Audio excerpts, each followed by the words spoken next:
la clase del día de hoy. Bien, jóvenes, el día de hoy entonces vamos a concentrarnos en la ética de Aristóteles. Y tal como habíamos mencionado en clases pasadas, la ética no es más que una filosofía que se encarga de estudiar la moral. El día de hoy vamos entonces a abordar una de las más antiguas y también una de las más influyentes en el mundo. Para empezar, me gustaría proponerles un pequeño ejercicio mental. Imagínense por un momento que caminando en la playa, qué sé yo, encuentra la lámpara mágica de Aladino y frota la lámpara, aparece el genio y le dice que tiene la oportunidad de pedir un deseo. Por supuesto, este deseo no puede ser, tiene algunas restricciones este deseo. Una de ellas es que no puedes pedir más deseo, por ejemplo. Ahora bien, quiero que pienses por un momento cuál sería el deseo que tú pedirías. Que pienses un deseo que crees tú que solamente podrías obtener de una manera mágica.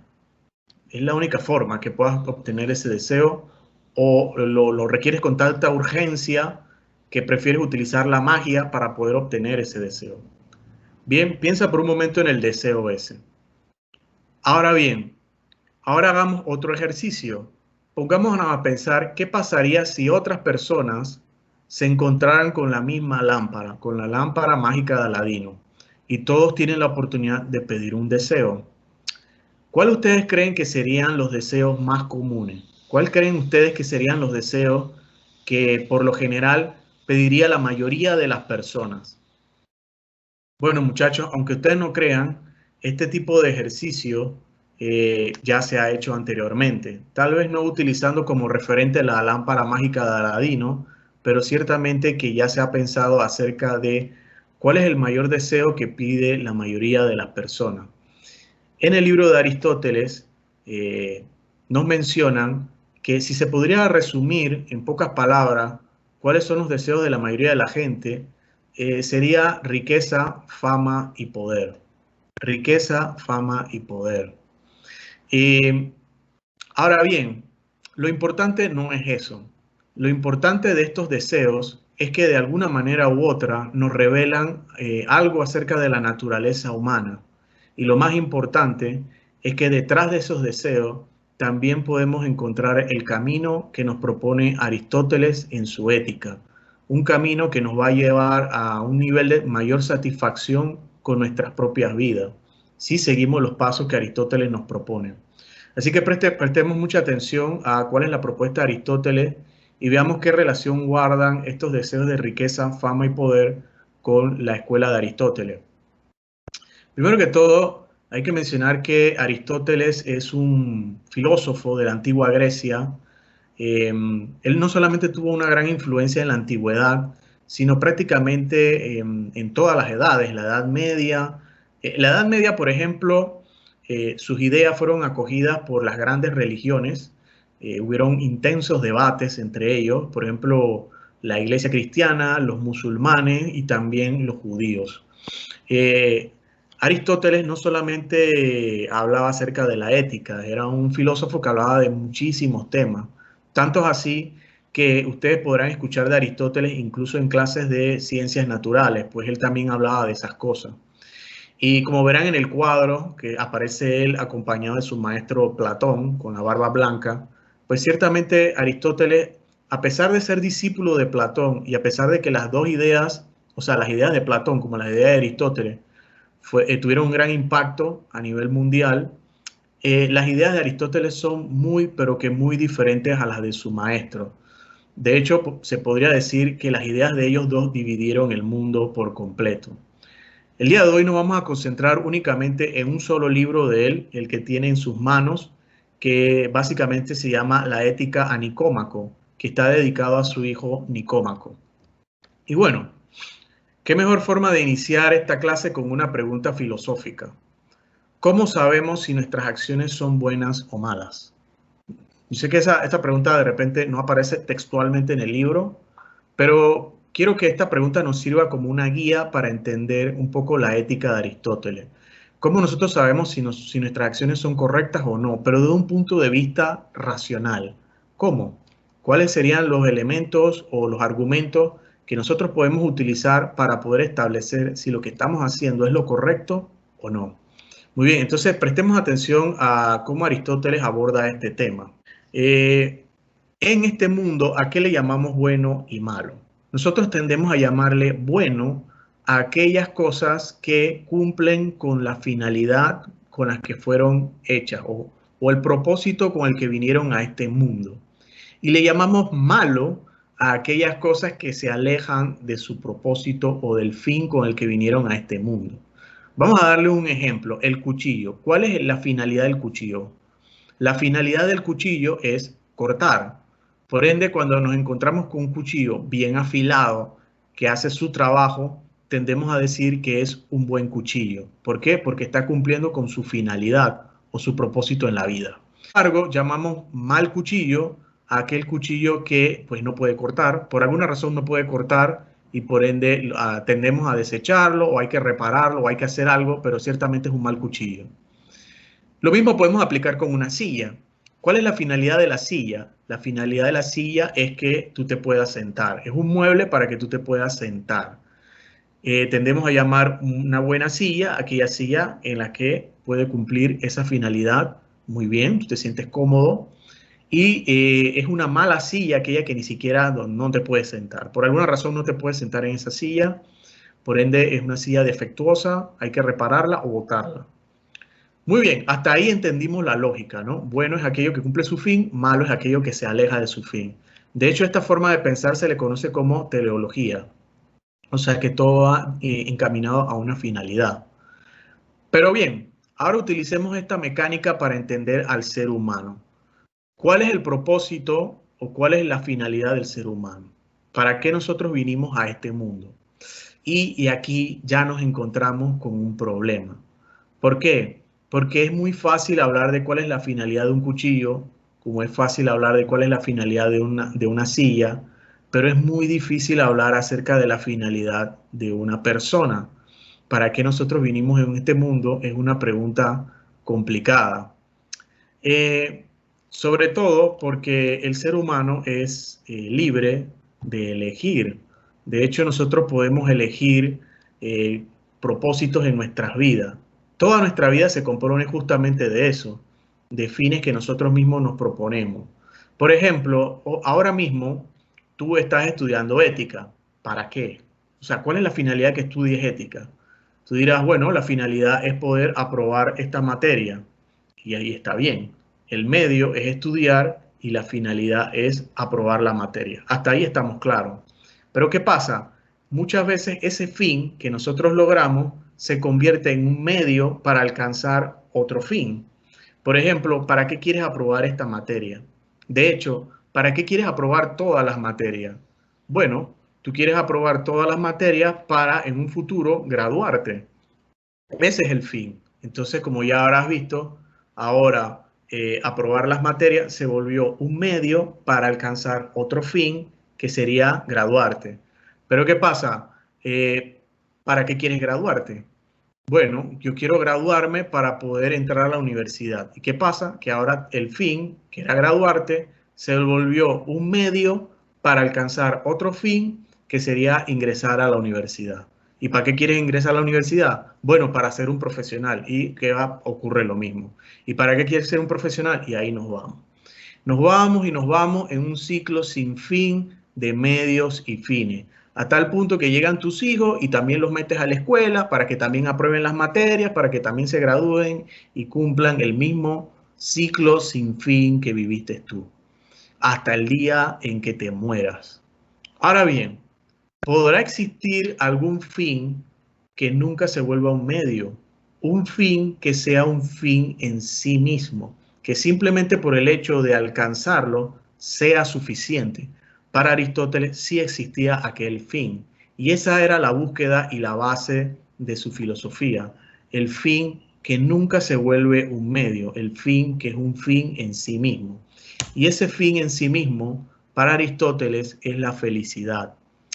¿Por qué? Porque cuando tú alcanzas la felicidad, Tú no te andas preguntando, ¿y para qué voy a ser feliz? No, tú simplemente eres feliz y ya está. Todo el mundo busca la felicidad. Los hombres, las mujeres, las personas ancianas, las personas con trabajo, las personas sin trabajo, las personas con títulos académicos, las personas sin títulos académicos, la gente de la ciudad, la gente del campo. Todo el mundo quiere ser feliz. Nadie se anda cuestionando para qué quieren ser felices. Simplemente es algo que viene dentro de nuestra necesidad humana. Y por ende, Aristóteles diría que la finalidad que todos buscamos en el fondo es ser felices. Ahora bien, una pausa. Hay que hacer una pequeña aclaración acerca del concepto felicidad. En realidad, Aristóteles no usó tal palabra, él usó eudemón. De ahí es que viene la palabra eudemonía. En realidad, eudemón quiere decir beatitud, pero vamos a tratar de explicarlo de una manera sencilla para que ustedes no se enreden. No es lo mismo la felicidad que la alegría. Verán, la alegría es un sentimiento muy pasajero. Ese sentimiento de que andas contento, con la sonrisa, como si fueras un emoji. Pero ¿qué pasa con la alegría? La alegría es muy pasajera, es muy superficial y por ende no puedes construir tu vida en base a ello.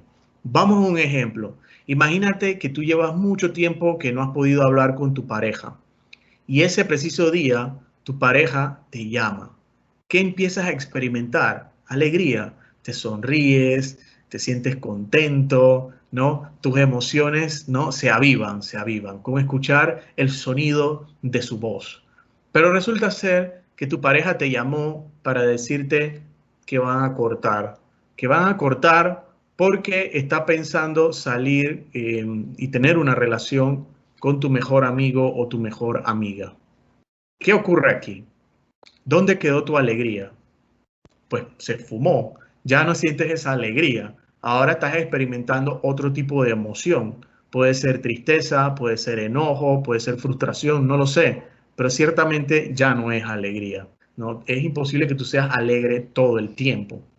Sin embargo, la felicidad no se trata acerca de eso. La felicidad es un estado de plenitud donde tú te sientes satisfecho con tu propia vida. Tú sientes una especie de paz y estabilidad mental. A pesar de que de repente ese día estás atravesando por un duelo, pues murió un familiar importante en tu vida, aún así eso no te roba tu felicidad. Te duele, te da tristeza, eso es cierto, a lo mejor hasta lloras y todo lo demás, pero no eres una persona infeliz. Posiblemente tienes la creencia de que esta persona va a pasar una mejor vida y ciertamente la extrañas, pero eso no te ha robado la felicidad, pues tú en cierta medida te sientes satisfecho con tu vida. Entonces, de eso se trata la felicidad y es algo que todo el mundo aspira, pero no todo el mundo tiene. Y eso lo vamos a ver ahora.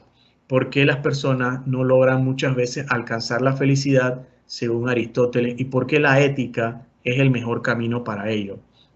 ¿Se acuerdan del ejemplo que yo les di a ustedes acerca de la riqueza, fama y poder?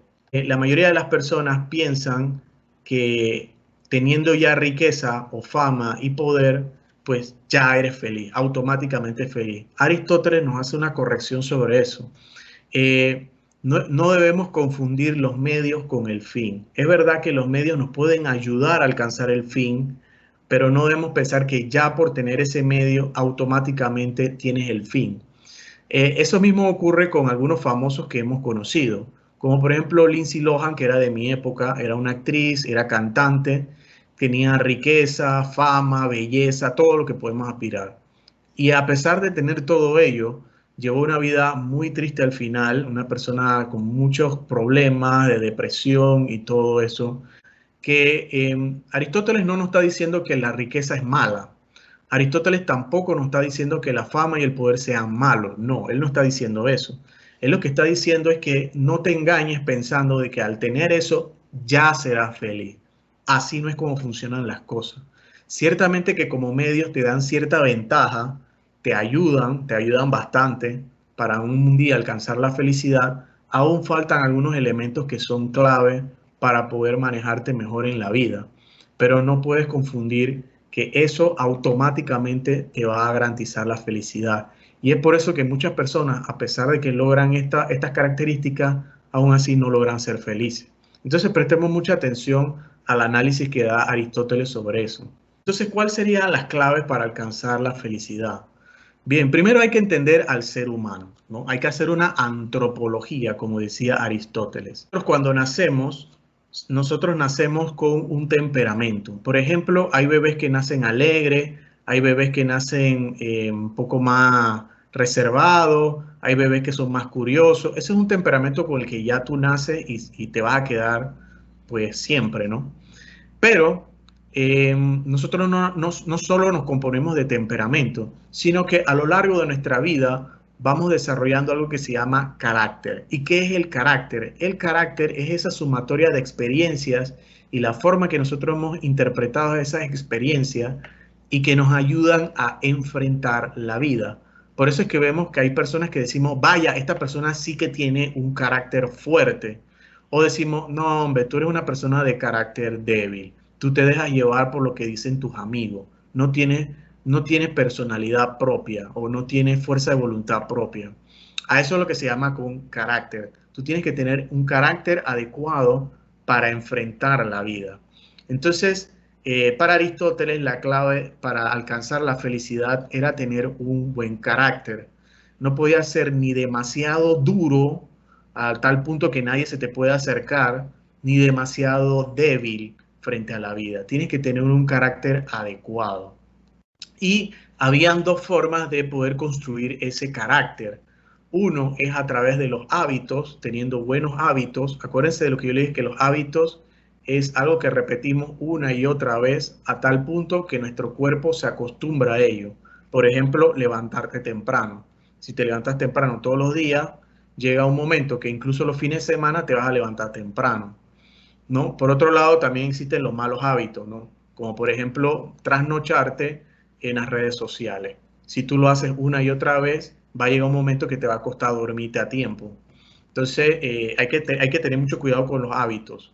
Y lo otro es la prudencia, es saber tomar buenas decisiones.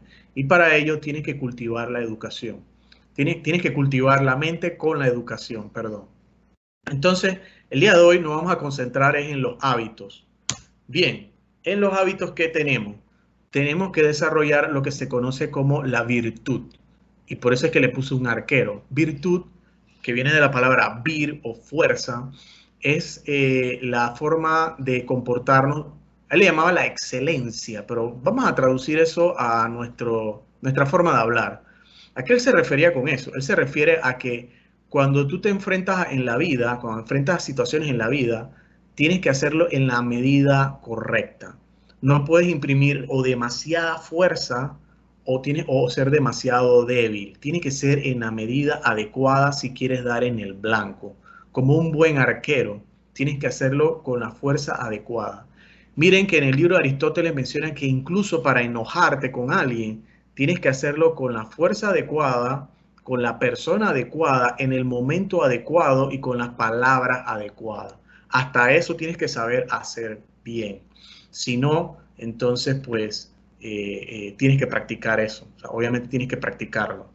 Entonces, la virtud no es más que el justo medio entre las personas que se exceden, ya sea se exceden en fuerza o se exceden en placeres, o la persona y el otro extremo sería las personas que carecen o son débiles o les falta fuerza de voluntad, ya sea para resistirse a ciertos placeres o para poder enfrentar la vida.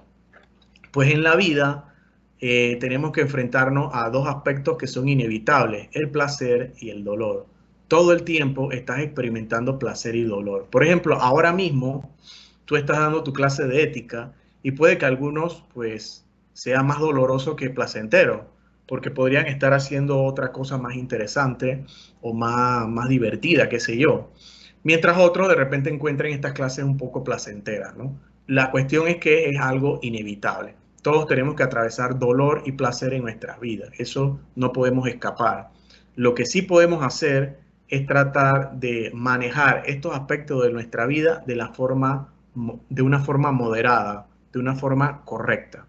Bien, para entender esto de las virtudes, voy a tomar 3 ejemplos que aparecen en el libro de Aristóteles. Las 3 virtudes que vamos a analizar son valentía, templanza y generosidad. Y con ello van a entender un poco cómo funciona la mecánica esta de las virtudes en Aristóteles, que en última instancia nos tienen que ayudar a desarrollar un carácter que nos sea útil para enfrentar la vida y alcanzar la felicidad, que ese es el objetivo final. Bien, vamos a hablar primero de la valentía. ¿Qué es la valentía? La valentía no es más que sentir miedo, pero a pesar de que tú sientes miedo, haces lo correcto. O sea, haces lo que es necesario, así tengas que enfrentar tus propios miedos. Frente al espectro del miedo, aparecen dos extremos. Por un lado están los cobardes, que son las personas que se dejan vencer por el miedo. Y por otro lado están los temerarios, que son las personas que no sienten miedo. Vamos con un ejemplo para que vean. Imagínense que hoy tienes una charla, o bueno, hoy no, pues. Tienes una charla muy importante, tu grupo se preparó, tú también te preparaste para la charla y ahora le tocó a tu grupo exponer. Tu grupo se paró, van a exponer y te están esperando a ti para que te levantes y expongas. Pero en el momento que te toca exponer, te empezaron a temblar las piernas, te sudan las manos, empiezas a sentir miedo. ¿Qué ocurre? Pues lo que tú estás experimentando es perfectamente natural. Es el miedo escénico, cosa que le da a algunas personas. El problema no es el problema es el miedo, pero el miedo no es algo malo. O sea, lo malo no es el miedo. Lo malo es cómo tú vas a enfrentar ese miedo. Ese es el asunto aquí. ¿Cómo tú vas a enfrentar ese miedo? Por un lado, está la persona que se deja vencer por el miedo. Y esta persona que se deja vencer por el miedo es lo que Aristóteles le llama el cobarde. ¿Por qué es un cobarde? Es un cobarde porque carece de la fuerza de voluntad para poder enfrentar ese miedo. Y si él sigue comportándose así en la vida, pues le va a ir muy mal. Eso lo va a alejar de la felicidad. Entonces la profesora te dice, muchacho, párese para que venga a dar la charla. Y tú dices, no, profesora, yo no voy a dar la charla. Le voy a poner 2-1, póngamelo 2-1, profesora. Esa reacción de póngamelo 2-1, profesora, no es más que una reacción frente al miedo, porque pues el miedo fue más fuerte que tú. Entonces, es algo que tienes que solucionar. Pero el otro extremo también es malo. El otro extremo es las personas que no sienten miedo, que es a lo que Aristóteles le llamaba el temerario.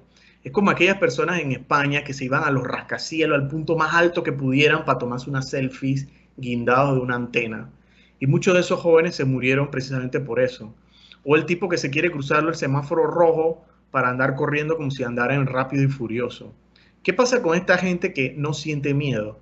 Para Aristóteles, pues sí, a veces nosotros admiramos a esa gente y todo, pero en el fondo no es el mejor camino para ser feliz. Muchas de esas personas, su vida es bastante corta y por ende no es recomendable actuar de esa manera. Tan malo es ser un cobarde que no puedas enfrentar tus miedos, como tan malo es ser temerario y excederte en valentía a tal punto que ignoras los peligros que hay frente a ti. Ambos extremos son malos. Entonces, ¿cuál es el justo medio? ¿Cuál es la virtud que recomienda Aristóteles? Pues la valentía. ¿Y cuál es la valentía? Pues la valentía no es más que cuando tú estás experimentando ese miedo, decidir hacer lo correcto. Tú te paras y dices, ok, voy para allá. Inicia, bueno, compañeros, la verdad es que siento un miedo escénico ahora mismo. Este tipo de cosas me ponen nervioso, pero aquí estamos y vengo a darles la charla de hoy. Y vas y das tu charla. Eso es el camino más cercano hacia la felicidad, porque es un carácter que te va a ayudar a enfrentar muchos aspectos de la vida que tienes que tomar esa decisión. Tienes que hacer lo correcto en el momento correcto. Bien, vamos a agarrar ahora otro ejemplo, la templanza. ¿Qué es la templanza? La templanza es saber moderar los apetitos sensoriales, o sea, es aprender a moderar el placer.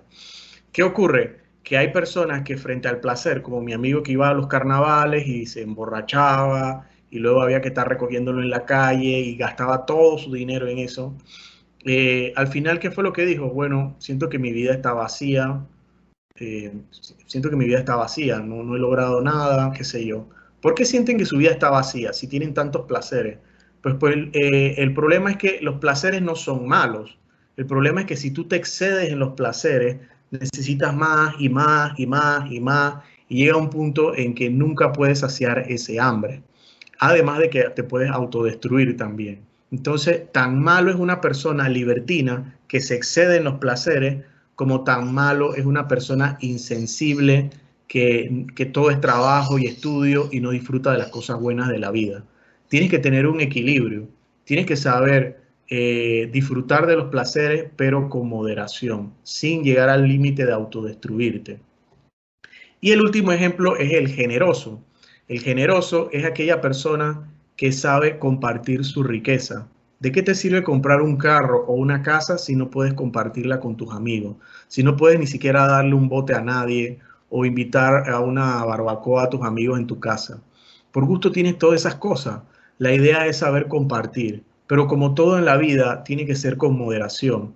Tan malo es la persona tacaña que no comparte nada y todo se lo reserva para él mismo, como tan malo es la persona pródiga, como en la historia de la Biblia, el hijo pródigo, que quiso regalarle todo su dinero a todos, digo, gastó todo su dinero en sus amigos y al final se quedó sin plata y sin amigos tampoco. Entonces, eran falsos amigos.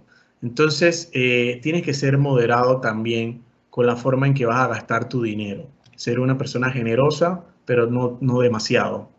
Y eso son las virtudes, muchachos. Es el justo medio entre dos grandes extremos. Es saber actuar con la medida adecuada, en el momento adecuado, en la situación adecuada.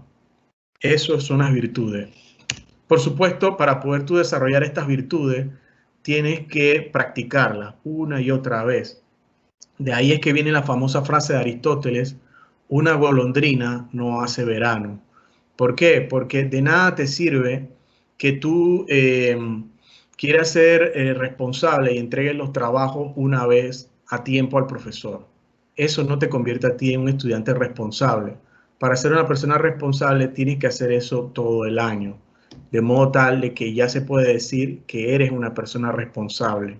Lo mismo pasa con cada una de estas virtudes que he desarrollado y cada uno de los buenos hábitos. Tú quieres ser una persona puntual, de nada te sirve ser aquel que todo el tiempo tus amigos te dicen, oye, la reunión es a las 6 y tú llegas a las 7, 8, siempre llegas tarde, pero hubo un día de tu vida que llegaste a tiempo. ¿Ya pueden decir tus amigos que eres una persona puntual? No, no. Tienes que ser una persona que practique la puntualidad todo el tiempo para entonces se pueda decir que eres una persona puntual. Entonces, de esa manera es que se desarrollan estas virtudes y de esa manera se forma el carácter, practicando estos hábitos una y otra vez, hasta que ya forman parte de tu persona. Y por supuesto, el tema de la prudencia es saber reflexionar sobre las cosas que pasan en tu vida. Pues todos cometemos errores en nuestra vida, todos hemos hecho metidas de pata, a todos nos pasa eso. Pero si tú simplemente vives tu vida echándole la culpa a todo el mundo y no reflexionas sobre tus errores, no vas a aprender absolutamente nada. Y te vas a seguir equivocando una y otra vez. Te vas a seguir estrellando con el mismo muro.